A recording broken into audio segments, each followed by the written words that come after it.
All right, finally, the tight end position, our favorite position. Who are we starting this weekend?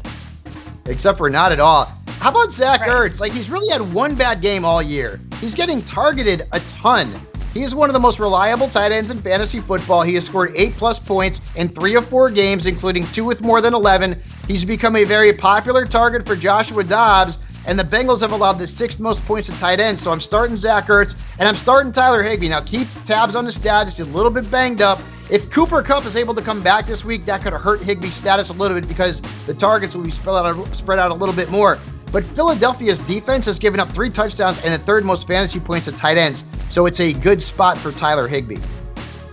And finally, one of the guys that you may have had high hopes for makes the sit list once again. And I just have to say, like, is there something to, like, if a guy's name is Pitts, should you know it's kind of a negative connotation? Is that like subliminal messaging? Because that's kind of how it's been this season for those who drafted Kyle.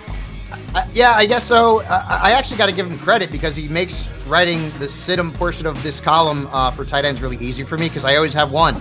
He's not done anything. Hey, listen, Jonnu Smith has more fantasy points than Kyle Pitts on his own team in the last 2 weeks. It's just dreadful. The matchup's not great against Houston.